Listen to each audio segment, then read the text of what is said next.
La noche que Pancho Villa liberó a 23 monjas de su propio convento. Esta es la historia real de cómo una carta anónima llevó al Centauro del Norte a enfrentar uno de los secretos más oscuros de la Iglesia Católica en el norte de México. Una historia de abuso sistemático, valentía femenina y un rescate que la Iglesia trató de borrar de los registros históricos. Para entender lo que sucedió esa noche, tenemos que conocer tres cosas. El convento que parecía santo por fuera, pero era un infierno por dentro. La monja que finalmente se atrevió a pedir ayuda. Y el revolucionario que no toleraba que nadie, ni siquiera la Iglesia, abusara de los indefensos. El convento de Santa Clarael, convento de Santa Clara en Durango, había sido fundado en 1757, más de 150 años antes de los eventos de esta historia. Era una estructura imponente de piedra gris, con muros de casi 3 metros de altura, ubicado en las afueras de la ciudad. Desde fuera, parecía exactamente lo que se suponía que era: un lugar de paz, oración y devoción. Pero las apariencias engañan. El convento albergaba a 23 monjas de clausura. Esto significaba que, según las reglas de su orden, no podían tener contacto con el mundo exterior. No podían recibir visitas de familiares. No podían salir del convento bajo ninguna circunstancia. Su vida entera estaba dedicada a la oración, el trabajo manual y la contemplación. En teoría, esto era una elección voluntaria. Cada mujer que entraba al convento lo hacía libremente, tomando votos solemnes de pobreza, castidad y obediencia.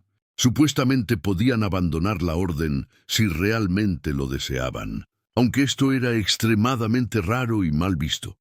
Pero la realidad en Santa Clara era muy diferente. El convento estaba bajo el control absoluto del obispo Patricio Gutiérrez, un hombre de 62 años, que había llegado a Durango en 1902.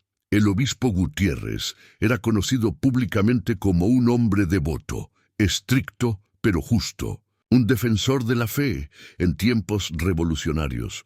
Lo que no era público era que el obispo Gutiérrez veía el convento de Santa Clara como su propiedad personal. Las monjas no solo rezaban y trabajaban. Producían bordados exquisitos, hostias para misas, vino sacramental, velas de cera de abeja. Estos productos se vendían a otras iglesias y a familias ricas por precios considerables. Pero el dinero nunca llegaba a las monjas. Todo iba directamente a las arcas del obispado y específicamente a las cuentas personales del obispo Gutiérrez. Las monjas trabajaban de 4:00 am a 10:00 pm todos los días. Dormían en celdas sin calefacción. Comían 2 veces al día, porciones mínimas de pan, frijoles y ocasionalmente un poco de carne. Si alguna se enfermaba gravemente, no recibía atención médica adecuada porque traer doctores rompería la clausura. Pero el trabajo extenuante y la comida insuficiente no eran los peores abusos. El obispo Gutiérrez visitaba el convento cada semana, supuestamente para confesiones y dirección espiritual. Pero durante estas visitas, las monjas eran sometidas a interrogatorios psicológicos brutales. El obispo buscaba cualquier signo de orgullo espiritual o pensamiento independiente. Si una monja expresaba cualquier duda, cualquier cuestionamiento de las condiciones en que vivían, era castigada. Los castigos incluían ayunos prolongados, aislamiento en celdas oscuras y penitencias corporales que dejaban marcas físicas. Y había algo más, algo de lo que las monjas nunca hablaban entre ellas por vergüenza y miedo. El obispo Gutiérrez tenía favoritas. Monjas jóvenes a las que llamaba a confesiones privadas en su oficina dentro del convento. Lo que sucedía en esas confesiones era un secreto que las víctimas guardaban por terror a las represalias y por la manipulación espiritual que les decía que ellas eran las pecadoras. El convento tenía una madre superiora, Sor Dolores, de 58 años. Pero Sor Dolores era completamente leal al obispo. Había estado bajo su control durante tanto tiempo que ya no podía distinguir entre obediencia legítima y complicidad en el abuso. Vigilaba a las otras monjas, reportaba cualquier signo de rebeldía y administraba los castigos que el obispo ordenaba. Para las 23 monjas de Santa Clara, la vida era una prisión espiritual y física. Algunas habían entrado voluntariamente cuando eran jóvenes, llenas de fe genuina. Otras habían sido enviadas por familias que no podían mantenerlas o que querían deshacerse de hijas problemáticas. Y unas pocas habían sido prácticamente secuestradas, convencidas bajo presión psicológica extrema de tomar votos que nunca realmente desearon. Pero todas, sin excepción, vivían en un sistema de control total del que parecía imposible escapar. Sor María de los Ángeles, entre las 23 monjas, había una de 32 años llamada Sor María de los Ángeles. Su nombre de nacimiento era Catalina Méndez, y su historia era particularmente trágica. Catalina había entrado al convento a los 19 años, no por vocación religiosa, sino por desesperación. Era huérfana. Sus padres habían muerto en un accidente cuando ella tenía 17 años. Sin familia, sin recursos, sin opciones aparentes, el convento había parecido un refugio. Los primeros años no habían sido terribles. Había aprendido a bordar, a hacer velas, a encontrar algo de paz en la rutina de oraciones. Las otras monjas eran amables, formaban una especie de familia. Pero cuando el obispo Gutiérrez llegó en 1902, todo cambió gradualmente. Las reglas se volvieron más estrictas, el trabajo más extenuante, la comida más escasa, y las confesiones privadas comenzaron. Sor María había sido una de las primeras favoritas del obispo. Durante 3 años, de los 21 a los 24 años de edad, fue llamada regularmente a la oficina del obispo. Lo que él hacía allí, lo que le obligaba a hacer, la dejaba con un sentimiento de suciedad y vergüenza que ninguna cantidad de oraciones podía limpiar. Cuando finalmente reunió el coraje para negarse a ir, fue castigada salvajemente. 15 días de aislamiento en una celda oscura. Solo pan y agua. Y lo peor, el obispo le dijo que su resistencia era prueba de que estaba poseída por demonios de orgullo y lujuria. Tus pecados son tan graves, le había dicho, que si abandonas este convento y mueres sin mi absolución, arderás en el infierno por toda la eternidad. Solo aquí, bajo mi guía, puedes salvarte. El control psicológico era perfecto. Sor María estaba atrapada no solo por muros físicos, sino por muros mentales construidos con manipulación religiosa. Pero en 1914, cuando la Revolución Mexicana llegó a Durango, algo cambió. Las monjas escuchaban rumores filtrados por las sirvientas que traían suministros al convento. Rumores de un hombre llamado Pancho Villa, que estaba redistribuyendo tierras de hacendados ricos a campesinos pobres. Rumores de que Villa no le tenía miedo a nadie, ni siquiera a la iglesia. Rumores de que Villa había desafiado a sacerdotes que abusaban de su autoridad. Sor María comenzó a preguntarse ¿qué pasaría si alguien le contara a Villa lo que sucedía en Santa Clara? La pregunta la aterrorizaba y la fascinaba al mismo tiempo. En marzo de 1915, la más joven de las monjas, Sor Teresa, de apenas 18 años, murió. Oficialmente fue una fiebre repentina, pero Sor María y las otras monjas sabían la verdad. Sor Teresa había estado embarazada. El obispo Gutiérrez era el padre. Cuando el embarazo comenzó a notarse, Sor Teresa fue sometida a un procedimiento brutal que terminó con su vida. Sor Dolores, la Madre Superiora, ordenó que el cuerpo fuera enterrado rápidamente en el cementerio del convento, sin ceremonia, sin notificación a ninguna autoridad, como si Sor Teresa nunca hubiera existido. Esa noche, mientras las otras monjas rezaban por el alma de Sor Teresa, Sor María tomó una decisión. Ya no importaba el miedo, ya no importaba la amenaza del infierno. Si ella no hacía algo, más monjas morirían, Pero había un problema.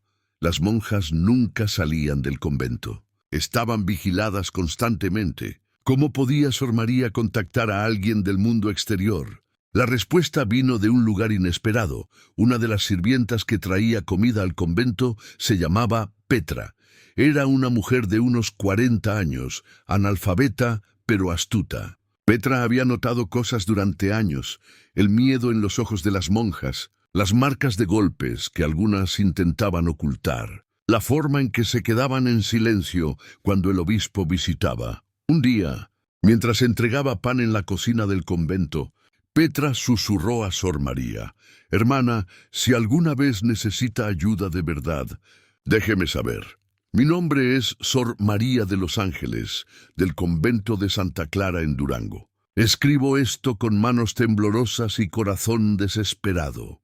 Nosotras, las 23 monjas de este convento, somos prisioneras, no de nuestra fe, sino de un hombre que usa su posición en la iglesia para controlarnos, explotarnos y abusarnos. El obispo Patricio Gutiérrez nos mantiene en condiciones de trabajo forzado. Trabajamos 18 horas al día, produciendo artículos que él vende, pero nosotras nunca vemos un centavo. Comemos menos que los prisioneros. Nos castiga físicamente por la más mínima desobediencia, pero lo peor es lo que hace en privado. Llama a las monjas más jóvenes a confesiones especiales. Las amenaza con el infierno si resisten. Una hermana, Sor Teresa, murió hace un mes después de quedar embarazada de él. Nos obligaron a enterrarla en secreto. Fue apenas un momento, una frase rápida mientras Sor Dolores no estaba mirando. Pero fue suficiente. Sor María comenzó a planear. Necesitaba escribir una carta, pero no tenía acceso a papel. Eventualmente, robó una hoja del libro de registros del convento, un pecado menor, comparado con lo que estaba arriesgando. Durante 2 semanas, escribió la carta en secreto, escondiéndola en su celda, trabajando en ella solo cuando estaba completamente sola. La escribió con letra clara, sabiendo que podría ser lo único que salvara a sus hermanas. La carta decía: «A quien pueda ayudarnos. Hemos intentado pedir ayuda, pero el obispo controla quién entra y sale del convento. Nuestra propia Madre Superiora es su cómplice. Las autoridades civiles no nos escucharían. El obispo es demasiado poderoso. He escuchado hablar de un general revolucionario llamado Villa que defiende a los débiles contra los poderosos. No sé si esta carta llegará a él, no sé si le importará, pero es nuestra única esperanza. Si alguien lee esto y tiene compasión, por favor venga al convento de Santa Clara. Las puertas están siempre cerradas con llave. Las ventanas tienen barrotes. Necesitamos ser liberadas. Si nadie viene, al menos alguien sabrá la verdad. Y tal vez, cuando yo también esté muerta, esta carta servirá como testimonio de lo que sucedió aquí». Con desesperación y esperanza, Sor María de los Ángeles, abril de 1915, dobló la carta cuidadosamente. El siguiente paso era el más arriesgado: hacérsela llegar a Petra. Tomó 3 días encontrar el momento correcto. Finalmente, cuando Petra estaba sola en la cocina y Sor Dolores estaba en el jardín, Sor María se acercó. «Petra», susurró urgentemente, «necesito que hagas algo por mí. Es peligroso». Petra la miró con ojos alertas. «¿Qué necesita, hermana?» Sor María le entregó la carta. «Necesito que lleves esto fuera del convento. Hay un camino que usan los revolucionarios al norte de la ciudad. He escuchado que Villa y sus hombres pasan por ahí cuando van hacia Chihuahua. Pon esta carta bajo una piedra grande cerca del camino, donde alguien pueda verla». Petra tomó la carta, sus manos temblando ligeramente. «Hermana, si me descubren, lo sé, y si no quieres hacerlo, lo entiendo. Pero Petra, una hermana, ya murió. Mas morirán si nadie nos ayuda». Petra guardó la carta en su vestido. «Lo haré. Pero, hermana, ¿qué pasará cuando el obispo descubra que pidió ayuda? Probablemente me matará, pero al menos habré intentado salvar a las demás». Esa noche, después de terminar su trabajo en el convento, Petra caminó hacia el norte de la ciudad. Encontró el camino del que había oído hablar, donde los revolucionarios ocasionalmente pasaban. Encontró una piedra grande y plana cerca del camino, perfectamente visible para cualquier jinete que pasara. Puso la carta doblada debajo de la piedra, dejando una esquina ligeramente visible para que alguien pudiera notarla. Luego rezó, por primera vez en años: Virgencita, si existes, haz que alguien encuentre esto. Haz que alguien las ayude. Durante 3 días, la carta permaneció bajo esa piedra. Los vientos de abril soplaban polvo sobre ella. Algunos jinetes pasaron cerca, pero no la vieron. Y entonces, al atardecer del 23 de abril de 1915, un grupo de revolucionarios cabalgaba por ese camino de regreso a su campamento temporal cerca de Durango. Pancho Villa. Encuentra la carta. Francisco Villa estaba cansado. Acababa de pasar 2 semanas en batallas menores contra destacamentos federales. Había ganado, como siempre, pero había perdido buenos hombres. Estaba pensando en descansar unos días en Durango antes de continuar su campaña hacia el sur. Cabalgaba al frente de su columna de unos 40 hombres. Era cerca del atardecer, la luz dorada típica de abril en el norte de México. Estaba medio perdido en sus pensamientos cuando algo llamó su atención: una esquina de papel blanco sobresaliendo de debajo de una piedra grande. Era tan incongruente en el paisaje polvoriento que su cerebro lo registró inmediatamente. Villa levantó su mano, señalando a sus hombres que se detuvieran. Desmontó y caminó hacia la piedra. Levantó el papel, lo desdobló y comenzó a leer. Sus oficiales observaron cómo la expresión de Villa cambiaba mientras leía. Primero confusión, luego incredulidad, finalmente una furia fría que todos ellos reconocían y temían. ¿Qué dice, mi general?, preguntó el coronel Fierro, uno de sus hombres más cercanos. Villa no respondió inmediatamente. Leyó la carta por segunda vez más despacio. Cuando terminó, sus manos apretaban el papel con tanta fuerza que casi lo rompe. Dice: habló Villa finalmente con voz controlada, pero cargada de emoción, que hay un hijo de puta con sotana que tiene a 23 mujeres prisioneras en un convento. Las está explotando, golpeando y violando, y una de ellas murió. El silencio que siguió fue absoluto. Los 40 hombres miraban a su general, esperando. Coronel Fierro, ¿cuántos hombres tenemos en condiciones de pelear? Todos, mi general. Estamos cansados pero listos. Bien, porque vamos a hacer algo esta noche. Villa volvió a montar su caballo. Vamos a liberar a esas monjas. ¿Esta noche, mi general? No deberíamos reconocer primero el terreno. No hay tiempo. Si esta carta es real, y mi instinto me dice que lo es, cada día que esperemos es otro día de sufrimiento para esas mujeres. Villa espoleó su caballo. Además, el elemento sorpresa está de nuestro lado. Nadie espera que un convento sea atacado por revolucionarios.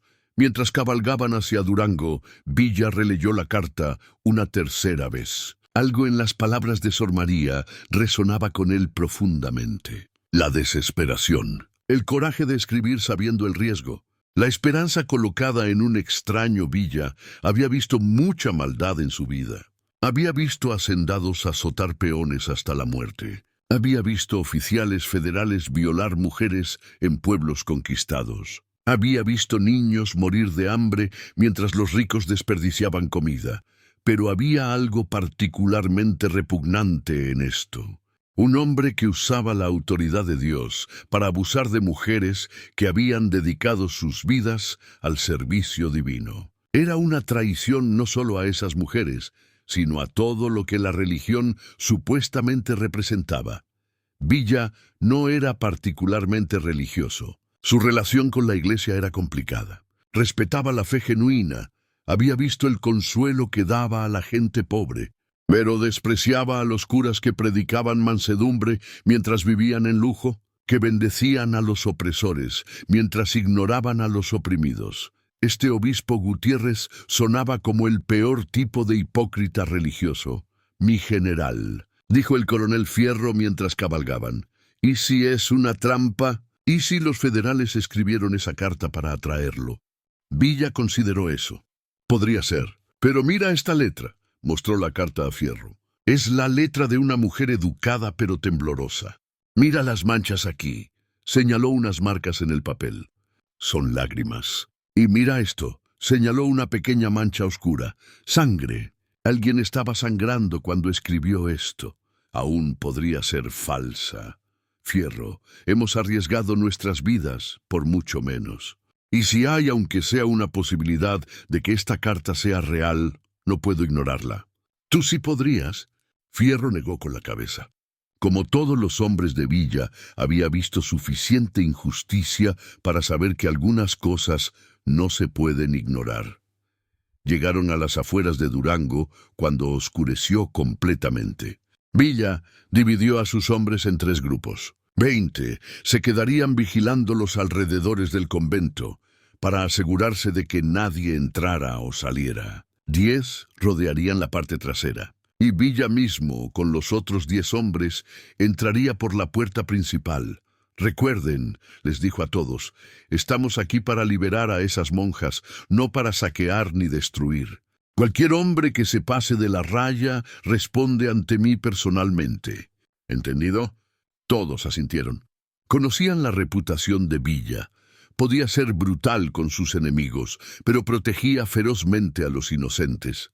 El convento de Santa Clara estaba oscuro excepto por algunas ventanas que brillaban con luz de velas. Los muros de 3 metros parecían impenetrables, diseñados para mantener al mundo fuera o para mantener a alguien dentro.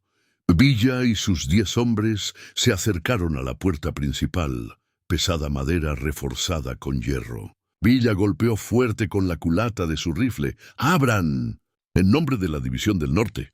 Silencio. Golpeó de nuevo, más fuerte.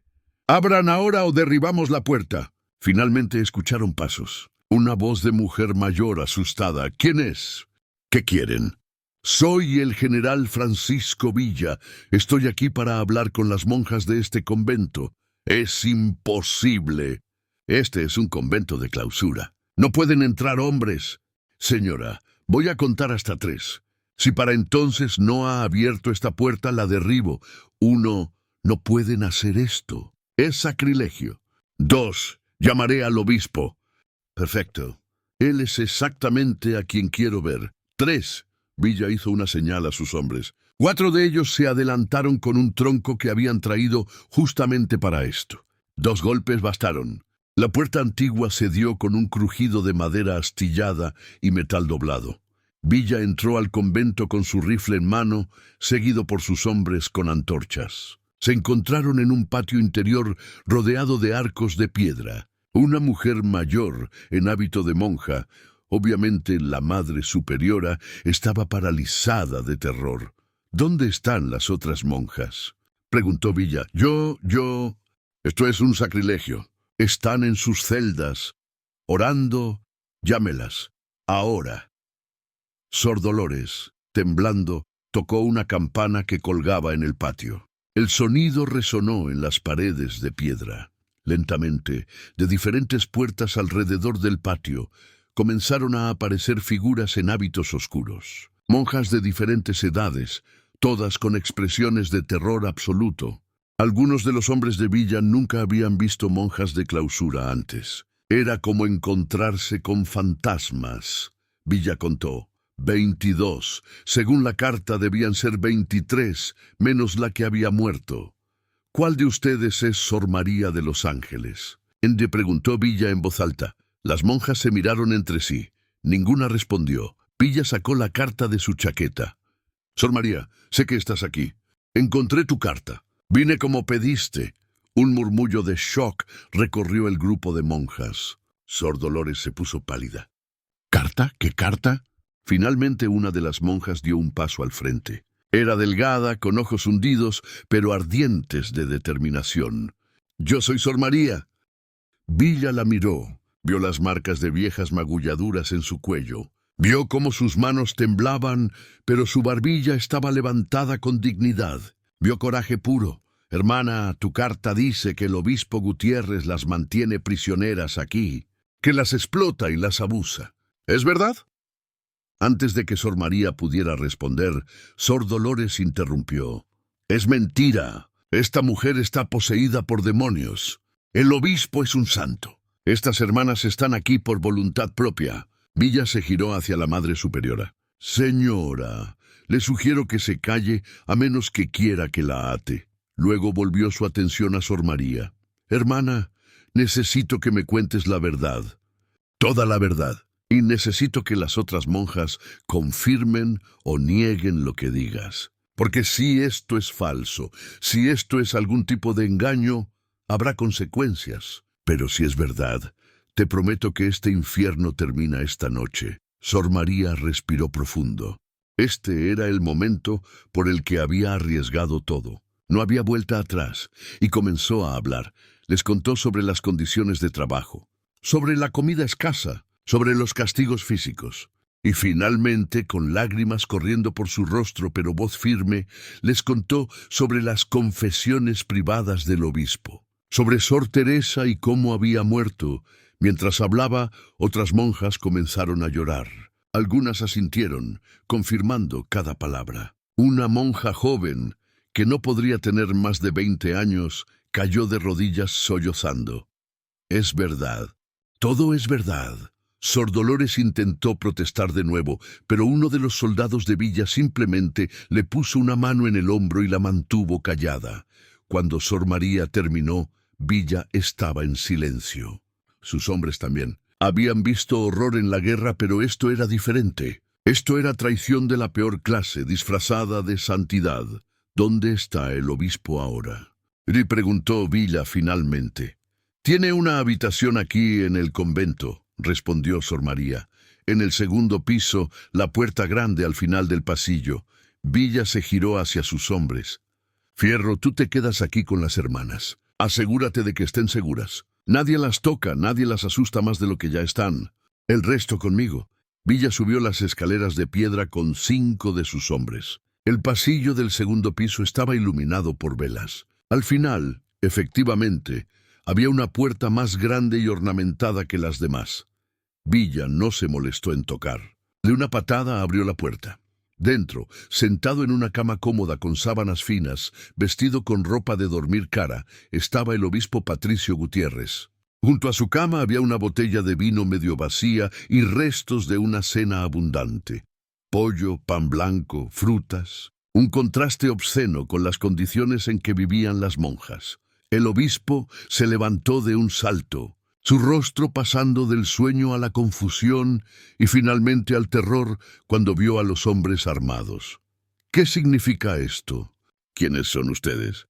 «Están en terreno sagrado». Villa entró a la habitación con pasos lentos y deliberados. Se paró frente al obispo. Sostuvieron la mirada durante un largo momento. «Soy Francisco Villa, y usted, su excelencia, es un monstruo. No saben con quién están hablando. Soy un obispo de la Santa Iglesia Católica. Tienen prohibido tocarme».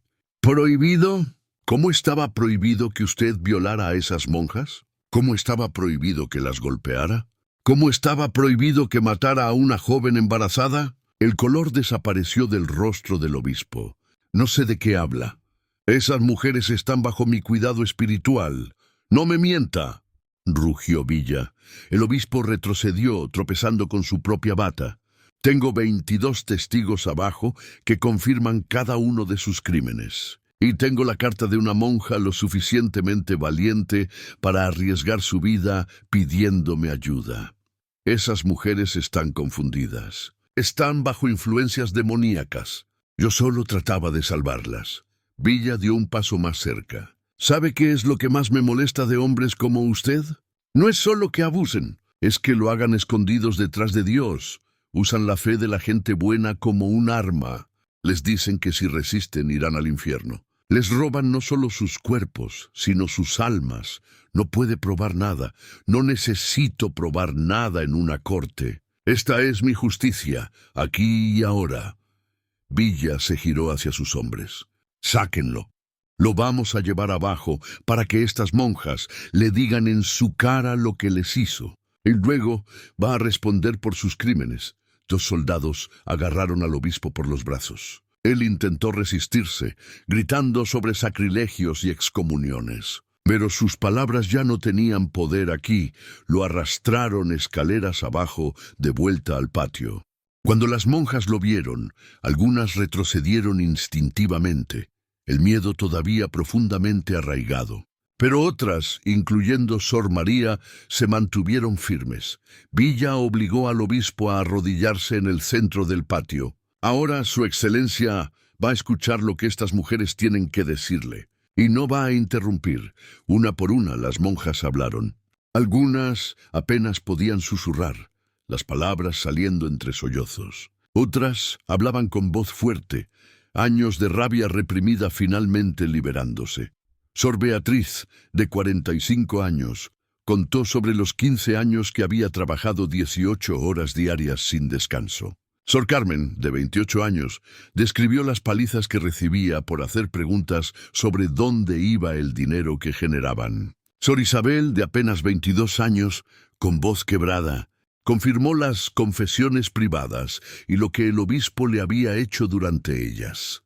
El obispo Gutiérrez intentó interrumpir varias veces, intentó negar, intentó justificar, pero cada vez Villa simplemente le presionaba el hombro con más fuerza, manteniéndolo en silencio. Finalmente, cuando todas habían hablado, Villa se dirigió a las monjas. Hermanas, tienen una decisión que tomar esta noche. Pueden quedarse aquí, en este convento, bajo nuevas condiciones que yo estableceré. O pueden irse, pueden volver con sus familias, pueden buscar otros conventos, pueden hacer lo que quieran con sus vidas. Son libres. Sor Dolores, que había permanecido en silencio durante los testimonios, finalmente habló. No pueden simplemente irse. Hicieron votos sagrados. Los votos hechos bajo coacción no son válidos, interrumpió Villa. Y créame, señora, si colaboró con este monstruo, también responderá. Pero eso es para después. Primero, estas mujeres necesitan decidir su futuro. Las monjas se miraron entre sí. Durante años, muchas ni siquiera habían considerado que tenían opciones. La idea de libertad era tan extraña que casi daba miedo. Sor María fue la primera en hablar. General, ¿de verdad podemos irnos? ¿No nos detendrá? ¿No habrá consecuencias? Hermana, lo juro por mi vida. Nadie las detendrá o las castigará por irse. He visto muchas prisiones en mi vida, pero esta, señaló alrededor del convento. Es la peor porque engañó a sus prisioneras haciéndoles creer que estaban ahí por amor a Dios. Lentamente, una mano se levantó. Era Sor Lucía, de 35 años. Yo quiero irme. Tengo una hermana en Zacatecas. No la he visto en 15 años. Otra mano se levantó. Yo también. Mi madre todavía vive. Quiero verla antes de que muera. Una tras otra, 16 de las 22 monjas levantaron sus manos. Solo 6, las más ancianas, o las que genuinamente habían encontrado algo de paz a pesar del horror, eligieron quedarse. Villa asintió. Está bien. Para aquellas que se van, mis hombres las escoltarán a donde necesiten ir. Les daremos dinero para el viaje, ropa civil si la quieren, y protección hasta que estén seguras. Para las que se quedan, estableceremos nuevas reglas y encontraremos un nuevo administrador para este convento. Alguien que entienda que servir a Dios no significa explotar a sus sirvientes. Se giró hacia el obispo, todavía arrodillado. Y en cuanto a usted, el obispo Gutiérrez, viendo que todo estaba perdido, intentó un último recurso.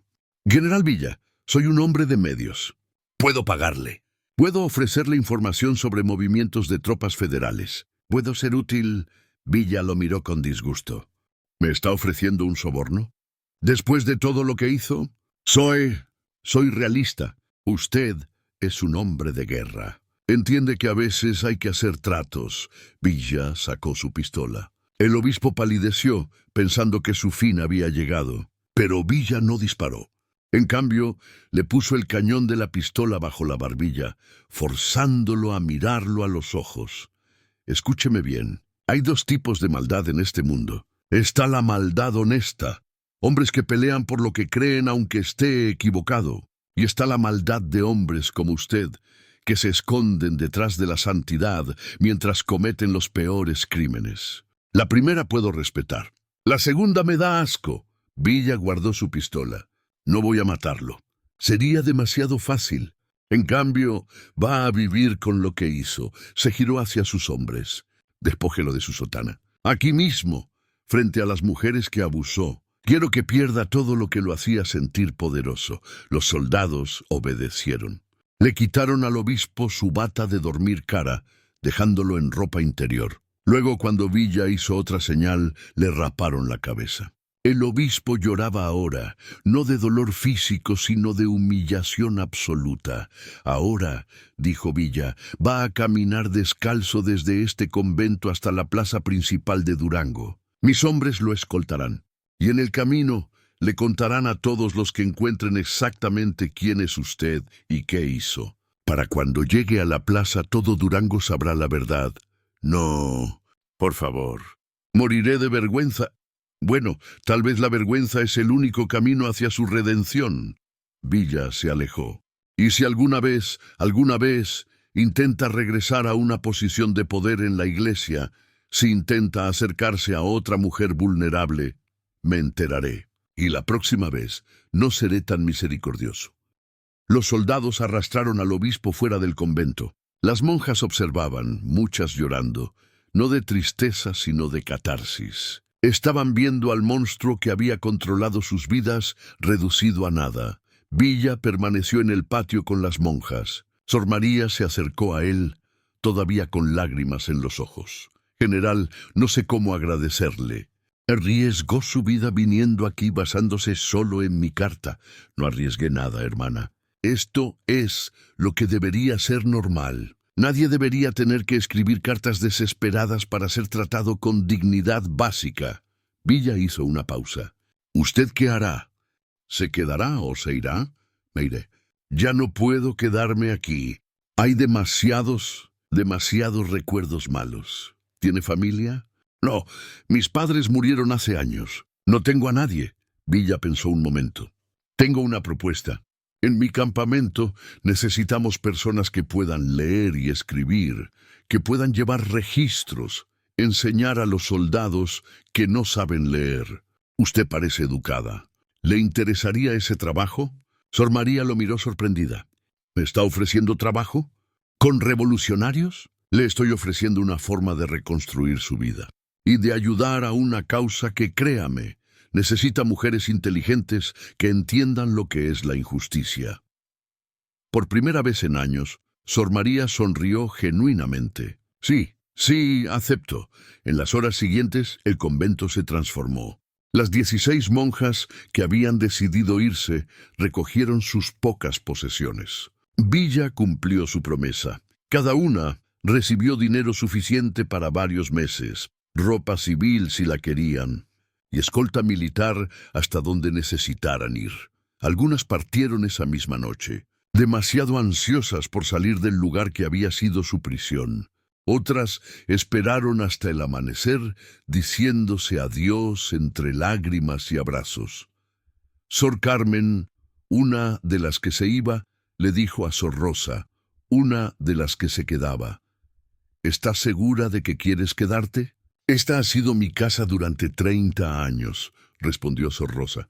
Ya soy vieja, no sabría qué hacer en el mundo exterior. Pero ahora que el obispo se ha ido, tal vez pueda encontrar la paz que vine a buscar originalmente. Villa dejó a 10 de sus hombres custodiando el convento durante una semana, para asegurarse de que nadie del obispado intentara represalias contra las monjas que quedaban. También escribió una carta formal al arzobispado de México, explicando lo que había sucedido y advirtiendo que cualquier intento de castigar a las monjas liberadas resultaría en consecuencias severas. La noticia de lo que había sucedido en el convento de Santa Clara se extendió como fuego por todo Durango y más allá. Las reacciones fueron mixtas. Los pobres de la ciudad, especialmente las mujeres, veían a Villa como un héroe. Muchas mujeres habían sospechado durante años que algo estaba mal en ese convento, pero no tenían poder para investigar. Las familias ricas y conservadoras estaban escandalizadas. Un general revolucionario había invadido un lugar sagrado, había humillado a un obispo. Era un sacrilegio imperdonable. La jerarquía de la Iglesia Católica emitió condenas oficiales. Villa fue excomulgado por enésima vez. Él perdió la cuenta de cuántas veces lo habían excomulgado. Pero algunos sacerdotes más jóvenes, en privado, admitían que el obispo Gutiérrez había traído esto sobre sí mismo. El propio obispo Gutiérrez fue, efectivamente, paseado por las calles de Durango. Para cuando llegó a la plaza principal, una multitud se había reunido. Algunos lo insultaban, otros, sorprendentemente, le escupían. Las mujeres eran las más crueles en sus palabras, años de resentimiento hacia la Iglesia patriarcal, finalmente encontrando un objetivo.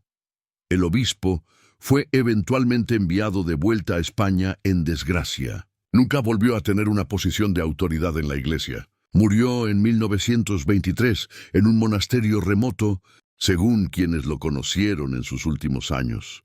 Atormentado por sus crímenes, Sor María, ahora simplemente Catalina Méndez de nuevo, efectivamente se unió al campamento de Villa. Durante los siguientes 3 años viajó con la División del Norte, enseñando a leer a soldados analfabetos, llevando registros y ocasionalmente sirviendo como enfermera. Se hizo famosa en el campamento como la monja que salvó Villa. No por salvar su vida, sino por salvar su fe en que había causas justas por las que pelear. Porque cada vez que Villa se sentía cansado, cuando la guerra parecía interminable y sin sentido, recordaba esa noche en el convento de Santa Clara. Recordaba a las 22 mujeres que habían sido liberadas. Y recordaba que la revolución no era solo sobre batallas, sino sobre dignidad humana. Catalina eventualmente se casó con uno de los oficiales de Villa, un capitán llamado Roberto Flores. Tuvieron 3 hijos. Después de que la revolución terminó, se establecieron en un pequeño rancho en Chihuahua. Catalina vivió hasta 1962, alcanzando los 79 años. En sus últimos años, frecuentemente contaba la historia de esa noche a sus nietos. Siempre terminaba de la misma manera. Recuerden esto, a veces la salvación no viene de donde esperan. Yo esperaba que Dios enviara un ángel. En cambio, envió a un revolucionario con un rifle. Y aprendí que Dios trabaja a través de cualquiera dispuesto a defender la justicia, no importa su reputación o su pasado. Las otras monjas que dejaron el convento de Santa Clara tuvieron destinos variados. Algunas se reunieron con familias que no habían visto en décadas. Algunas se casaron. Algunas encontraron trabajo en escuelas o hospitales. Todas tuvieron que adaptarse a un mundo que había cambiado mucho desde que entraron al convento. Sor Lucía, la que tenía una hermana en Zacatecas, efectivamente se reunió con ella. Su hermana la recibió con lágrimas de alegría. Lucía vivió con ella el resto de su vida, ayudando a criar a sus sobrinos y encontrando finalmente la familia que había perdido. Sor Beatriz, la que había trabajado 18 horas al día durante 15 años, usó sus habilidades de bordado para establecer un pequeño negocio. Por primera vez en su vida, ganó su propio dinero y lo gastó como quiso. Solía decir: Villa me dio algo más valioso que dinero. Me dio mi vida de vuelta.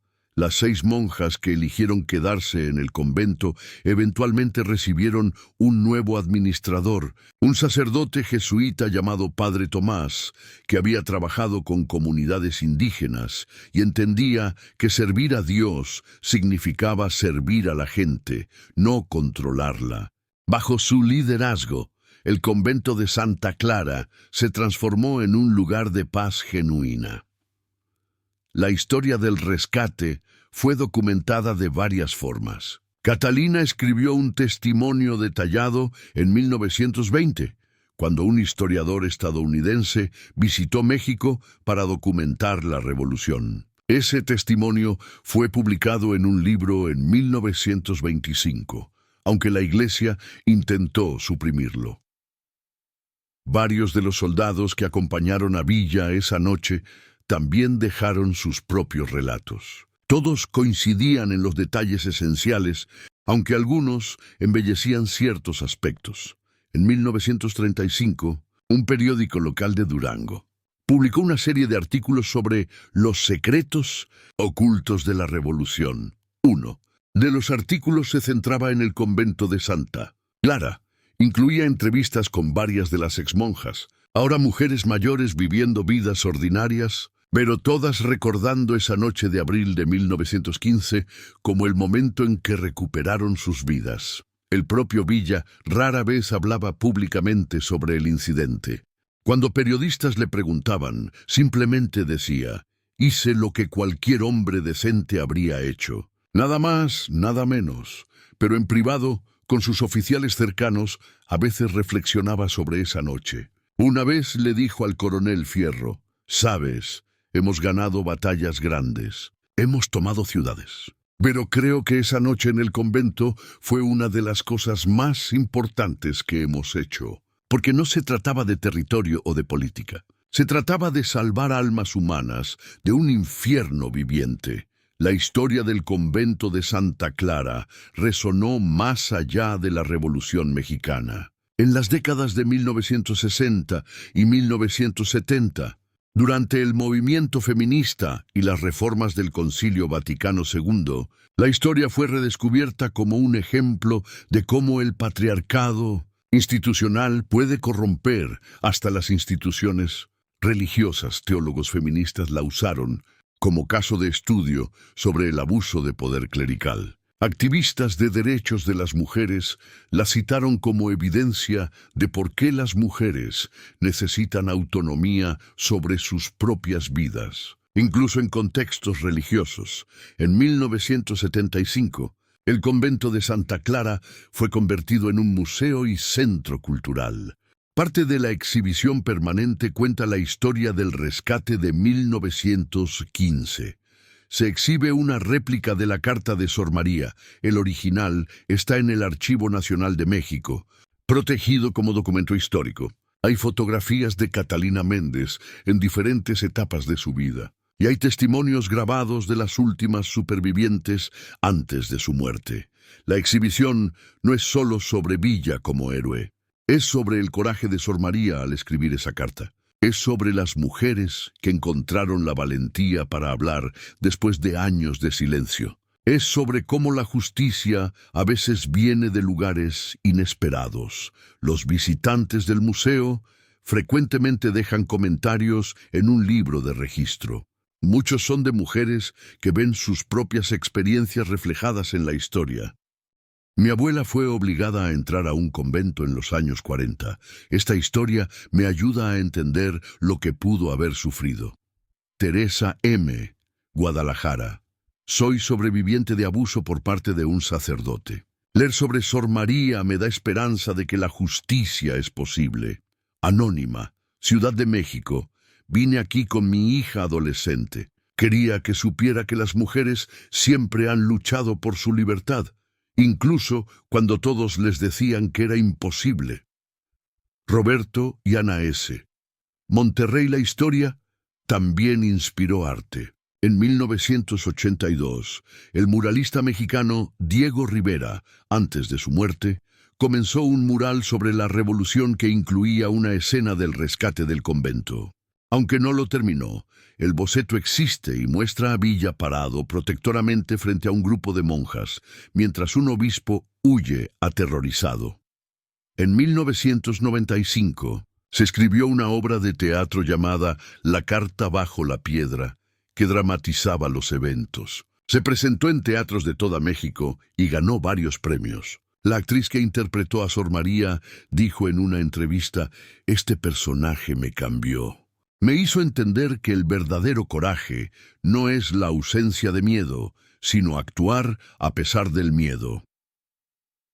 En 2015, para el centenario del rescate, se organizó una ceremonia especial en Durango. Asistieron descendientes de Catalina Méndez, de otras monjas rescatadas, e incluso algunos descendientes de los soldados que acompañaron a Villa esa noche. El evento incluyó una recreación teatral del momento en que Villa leyó la carta. Un actor interpretó a Villa sacando el papel de debajo de la piedra, leyéndolo, y su expresión transformándose de curiosidad a furia a determinación. La audiencia, muchos llorando, aplaudió durante 5 minutos. Un descendiente de Catalina, su bisnieta María, de 45 años, dio un discurso. Mi bisabuela Catalina nos contaba esta historia cuando éramos niños. Siempre enfatizaba 2 cosas. Primera, que nunca debemos tener tanto miedo que dejemos de pedir ayuda. Y segunda, que la justicia real viene de reconocer la humanidad en todos, no de seguir reglas ciegamente. Hoy honramos no solo a Villa, sino a todas las mujeres que encontraron coraje en circunstancias imposibles. A Sor María por escribir la carta. A las otras monjas por confirmar su testimonio cuando habría sido más fácil negar. A Petra, la sirvienta que arriesgó su trabajo para colocar la carta. Y a todas las mujeres anónimas a través de la historia que resistieron cuando la resistencia parecía imposible. La historia del convento de Santa Clara nos enseña varias lecciones que permanecen relevantes más de un siglo después. Primera, el abuso prospera en el secreto. El obispo Gutiérrez pudo continuar sus crímenes durante años porque el convento estaba aislado, las víctimas no tenían voz y la sociedad no cuestionaba a las autoridades religiosas. Solo cuando Sor María rompió el silencio, el abuso pudo terminar. Segunda, las instituciones, incluso las religiosas, pueden corromperse cuando no hay rendición de cuentas. La Iglesia había establecido reglas que supuestamente protegían a las monjas, pero esas mismas reglas fueron usadas para aislarlas y controlarlas. Tercera, la solidaridad entre víctimas es crucial. Si las otras monjas no hubieran confirmado el testimonio de Sor María, Villa podría haber dudado. Pero cuando todas hablaron, la verdad fue innegable. Cuarta, los aliados pueden venir de lugares inesperados. Sor María nunca habría imaginado que un general revolucionario, un hombre de violencia, sería su salvador. Pero Villa entendió algo fundamental, que la justicia no conoce fronteras de clase, género o creencia.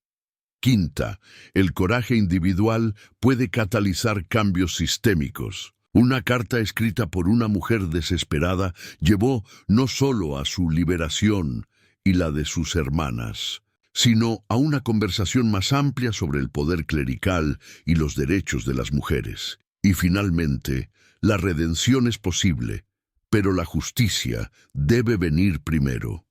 Algunas de las monjas eventualmente perdonaron al obispo Gutiérrez, pero ese perdón fue posible solo después de que él enfrentó consecuencias por sus acciones.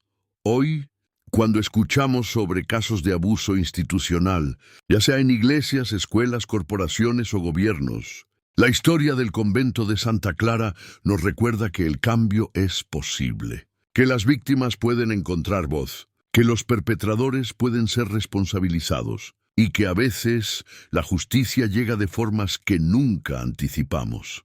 La carta de Sor María, conservada ahora detrás de un vidrio en el Archivo Nacional, es un testimonio de este principio. Sus palabras, escritas con mano temblorosa en papel robado, cambiaron vidas. No porque fueran elocuentes o perfectas, sino porque eran verdaderas. General Villa, si encuentra esta carta, es porque yo ya estoy muerta. Pero las otras todavía pueden salvarse. Ella no murió. Vivió otros 47 años después de escribir esas palabras. Y las otras fueron salvadas. No por un milagro divino, sino por el coraje humano. El suyo al escribir, el de Petra al colocar la carta, el de Villa al responder, y el de todas las monjas al hablar su verdad. Esta es la historia de cómo una carta bajo una piedra se convirtió en un grito de libertad. De cómo un convento que había sido prisión se convirtió en símbolo de liberación. Y de cómo un revolucionario con rifle entró a un lugar sagrado no para profanarlo, sino para restaurar la verdadera santidad, la dignidad humana.